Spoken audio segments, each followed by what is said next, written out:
Oh, didn't see you there. I'm Spider-Man, and I'm gonna review on Calder Prime's channel a series that he told me to review, and I'm definitely not him, by the way. But that's not the point. But this is a Spider-centric series, so that's another reason why I'm reviewing this. Today I'm going to review Spider-Man, the new animated series that came out in 2003. Because I watched it last night, I finished it a few minutes ago, and I have some thoughts on it. And this is kind of just initial reaction, or kind of like just general thoughts. So if this is not the most, like if it's like seems like I'm not going through every episode, I'm just kind of giving my general thoughts on it. So basically, if I would give it like any rating, honestly, because I don't want to upset people, I want to give it a 7. And this is where kind of criticisms come out of the way, but I'll get to positives first. My positives, honestly, I like the opening song. I think it's pretty good. There's some shots, I think the action scenes are actually pretty well done. The voice acting is pretty good. Some of the interpretations of Spider-Man's characters, like for example, Electro, which was one of my favorite parts of the show. I really liked how they did Electro. He's kind of like, if Spider-Man basically was bullied for the rest of his life, but then turned evil. That's kind of the way I see it as. And also Electro just looked terrifying. But I also like how Spider-Man looks. Me, of course. I actually kind of like it. It looks like a mix of the Sam Raimi, but a little bit of the comic, because it doesn't have the white webs on it. And I'm assuming it's because it originally was supposed to be a sequel to the Sam Raimi movie, but it's not anymore, so it's kind of its own thing. But basically, this is where I get into some of the negatives, but this is also something, but actually before I get into it, there's something I want to point out, and I mostly blame Disney Plus for this.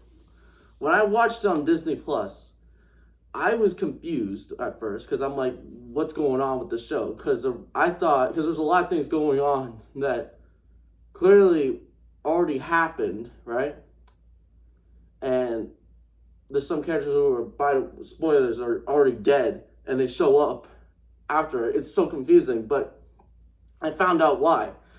Disney Plus apparently took everything out of order because they used the DVD version where they got the episodes on the wrong order. So that's another reason why I'm not going to review it in a certain way other people do, where they go through every episode and in the general story, because I was watching it the wrong way apparently, and I'm not going to go through watching it the right way right after I finished it. I'm not going to do that, because that'll be kind of just stressful for me, and it'll wear me out. And so, but yeah, I blame Disney Plus for it. It's not the show's fault, because they clearly did not put anything in the right order except the last 2 episodes. But yeah, let's get into some of my critiques on it. Honestly, for a show that's PG, it's not PG at all. Like, I don't get it, honestly. So, like, I feel like the show, to me, for a Spider-Man show, is a little too violent. And people might say, oh, but, well, like, I don't know, Amazing Spider-Man, because Amazing Spider-Man's pretty dark, but yeah, that's true. But it had but it still had the feel of Spider-Man, and Spider-Man wasn't killing every villain left and right and acting like it didn't even matter, because in this show, almost every single Spider-Man villain has gotten killed, and he's just cool about it. Like, he's just like, this version of me, he's just cool about it, and I don't get it.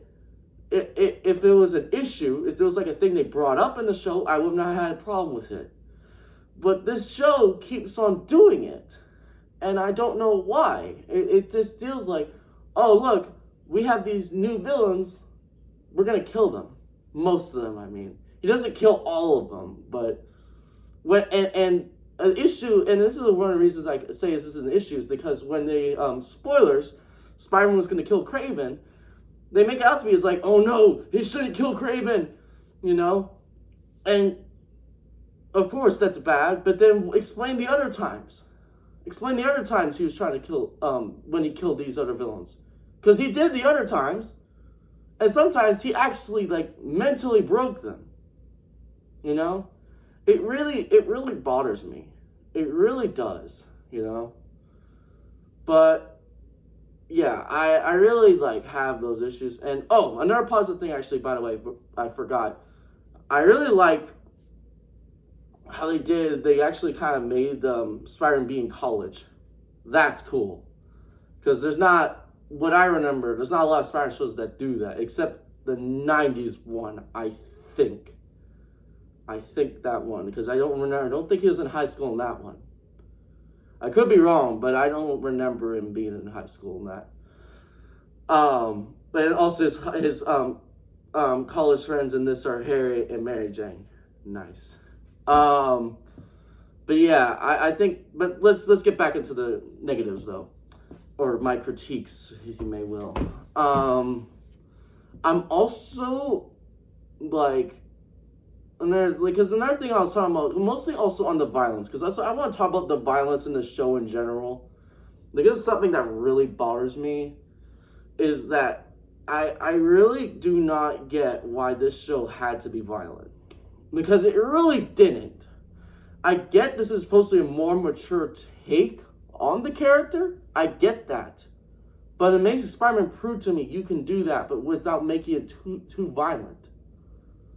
And I feel that this is an issue in many ways, and really doesn't feel like Spider-Man to me, you know. And yeah, he feels like he acts like him, the character. He acts like, you know, Spider-Man. But I feel even with those things, it still feels like that they're just trying to make it violent because they're edgy. And like, oh look, we haven't seen a violent Spider-Man show with blood. Like, there's actual blood in this series. Like, for example, there's one episode with the Lizard, who, by the way, is voiced by Rob Zombie, and I'm going to give props to Rob Zombie. He actually does do a pretty good Dr. Connors, a.k.a. the Lizard. I'm not going to lie. But there's a thing where the Lizard was grabbing Spider-Man, and there's like this vent thing, you know, with the fans, right? And when the Lizard was going to hit him, well, I dodge, right? I go on this helicopter, and the Lizard's arm, and basically his arm's completely gone. And I'm like, yo, hold on. And there's actual bone and like blood. And even when I was trying to save the Lizard, right, or this version of me, I accidentally dropped him, and he dies. And we have no acknowledgement of Dr. Connors' death or anything. It's like, do you have time to grieve, sir?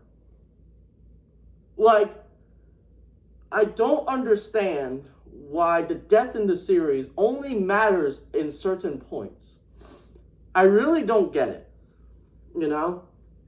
And it really bothers me. It really, really does. And, you know, like, I know that, for example, the thing I was just reading a few minutes ago, is also maybe a little darker, but at least it wasn't, it still felt like Spider-Man, and it still had the character, and he wasn't killing people left and right. So, and if this was also, but another thing, if this was Superior Spider-Man, well, there would be no issue, because he murders people all the time, and he was in my head one time, and man, it was traumatic, but we don't talk about that. But anyway, my point is, I don't like the violence in the show. I think it's super unnecessary. There's actual kill count in the show. I should have actually had notes with me to see how many people actually died in the show. Or some people who we think might be dead. But I presume they are. Because there's no continuation of the show. Because this show got canceled after 13 episodes. I can see why. Because I didn't look at this show when I was like little or anything like that. But I did. The only ones I like really liked, I think, were Spectacular in the 90s, and that's the thing I want to talk about because this is the thing another thing I don't like about the show. I hate how they use the villains because honestly, I'll give you guys a count of what I can remember of how many actual Spider-Man villains there were. There was four. There's only 4 official Spider-Man villains that were from the comics or from anything that he's fought. Every other villain is original, and usually I wouldn't have an issue with it because I'm like, oh, cool, more original villains, so we can get more variety, right? Well, I'm gonna be honest. Most of these villains are really disappointing, because most of them, to me, in my opinion, are just guys who are, I don't know, evil scientists or just wearing gadgets all the time. But I can tell by some of them, well, I'll give an example. Talon, I think that was her name, is clearly supposed to be a black cat in a way. She has, well, I don't know if she had claws. I saw in one of the promotions she did. I actually originally thought it was Black Cat, but it wasn't. She's also a cat burglar, Talon was. So it's like, oh, it was supposed to be Black Cat. So I don't know why they didn't just go with Black Cat, because honestly, this character, Talon, didn't really interest me that much. She left after that.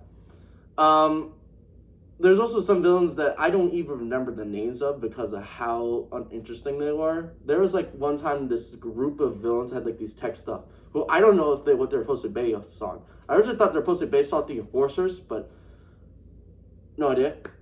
But then there's like, but they're not, because they just have these jetpacks. So I don't know. I don't know.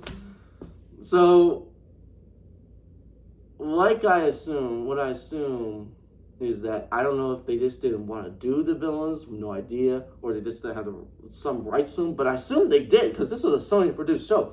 So I assume the people who made the show just wanted to make original villains for the show, maybe to have more variety and make it more realistic, I guess, because some of the villains that Spider-Man had were not realistic. Maybe, I don't know. But there's actually one character who, by the way, this flat out copy from Batman. Okay, I forgot her name, but there was one episode where she was this assassin woman who had the sword, was hired to capture me, of course, because everyone wants me apparently. And basically the reasons why I'm saying that she's a Batman villain. Well, guess what? 1, she's wearing green. 2, she has a sword and she's honorable. And 4, guess what? She gets old. She's old, and she's trying to get young. It's not the Lazarus Pit, but apparently I think the sword makes her immortal. Sounds like Ra's al Ghul, doesn't it?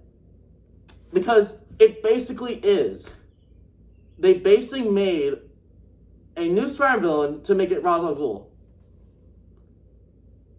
Why? Why would you do that? And also, by the way, Spider-Man killed her too. We never see her again. And this is one of the reasons I'm not a big fan of some of these villains in this Spider-Man show. Because some of them, honestly, not including the ones that were already existed, like the Lizard, like Electro, like Kraven, like Silver Sable, because those are the only ones that I remember that were actual Spider-Man villains, well, like my villains, that I fought before. Most of the original villains, I want to make this clear once again. I do not have anything against original villains. I have nothing against it.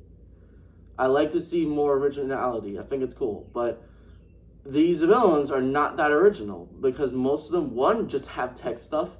Two, they look uninteresting. There's one episode that also I thought was quite fascinating, but they didn't really go off it too much. Is this over-obsessed fangirl of me, Spider-Man, of course.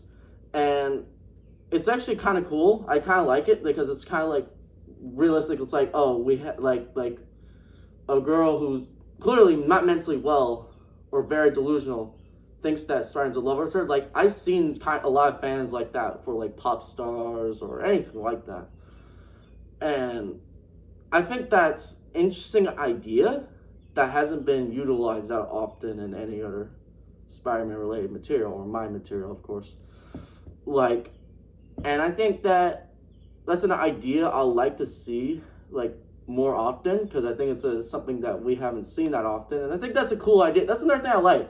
Like, that episode I really enjoyed, but it wasn't my favorite episode because, well, one, she doesn't really do anything after that, and she's just a girl with looks like a Nerf gun that makes, like, I think burn things.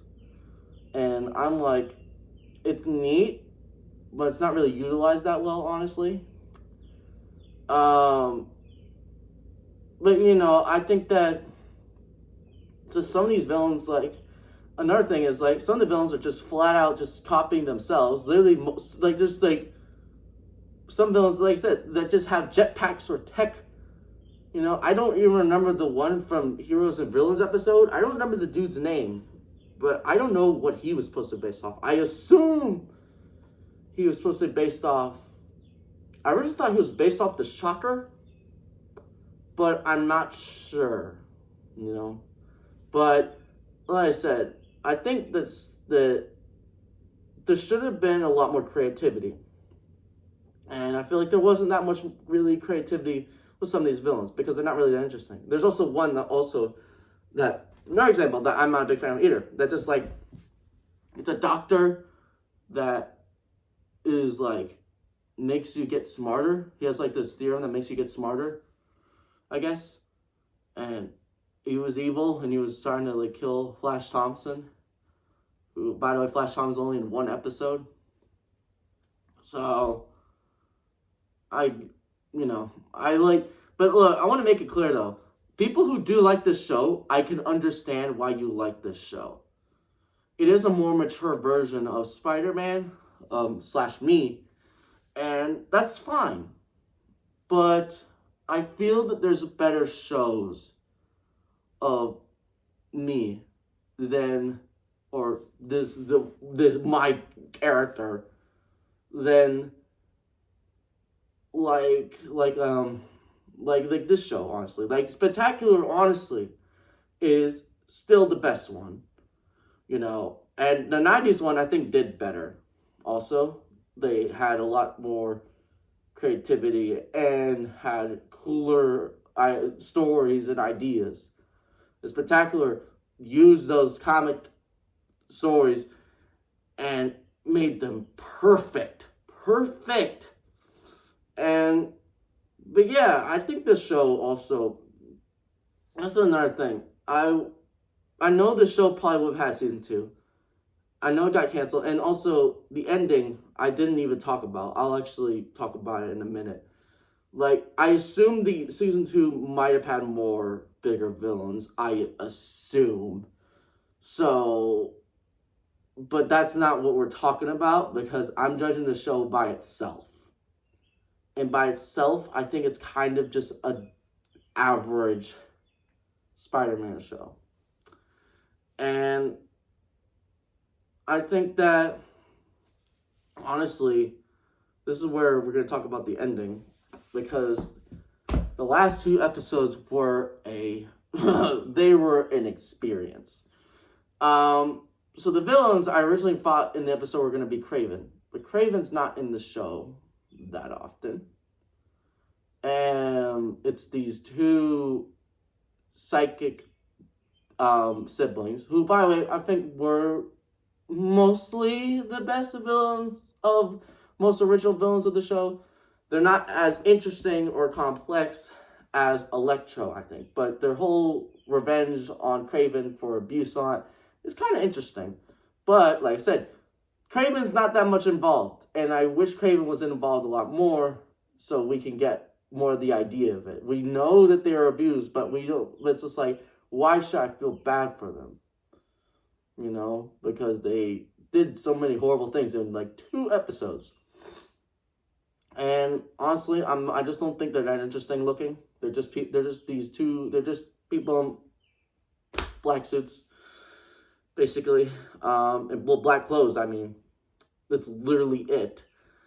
But they did have a big part of the show. I do like that they're kind of like, in a way, that, and I've been thinking about this, I think they're supposed to be like Mysterio. Because, except they're just 2 different characters. Because their origin's nothing like Mysterio, but what they do is very much like Mysterio. Illusions, it's not real. They mess with Spider-Man's head, well, my head, of course. You know, they probably, and so that's kind of like Mysterio in a way. And that's cool. I just wish it was Mysterio, because then that would have been cooler. Yeah, like I said though, I think that they had an interesting role. They did break Spider-Man in the end. And the ending of the show basically is, I give up. I lose. Well, kind of. It's kind of like Death of Gwen Stacy, where I get pissed off, I go after Green Goblin, kill him. Because that's what he does this is what he does to sisters, and there's no acknowledgement of it. He doesn't talk, because my version of me, this version of me, doesn't talk about like, why do I not feel anything with this? You know, they hurt my loved ones, but I don't feel anything. It's like they didn't do anything like that. Like with Green Goblin, which that would have been great. That would have made me actually like the show even more. But they don't. They don't. And yeah, the ending's basically Spider-Man no more. That's the end of the show. Basically, this version of me threw the suit in the water, and that's it. That's what happened. And I'm like, that's the end of the show? What? You know, I was going crazy, and I was just confused. And I get this probably because they probably would have done something after that. But just by itself, that's a dark ending, you know? And like I said, this is kind of an edgy version of Spider-Man, honestly. It's what it is. So, like I said, that's mostly my review of the show. I give it a 7 out of 10. And I'll definitely, also, by the way, before I go, Buckeye Films. I am sorry I haven't gone to your film yet, your latest one. I will definitely review it. I'll get to it. But yeah, that's like the whole little announcement I want to get to. I wanted to point that out to him. But yeah, I think that's it. I'll see you guys next time. Bye-bye.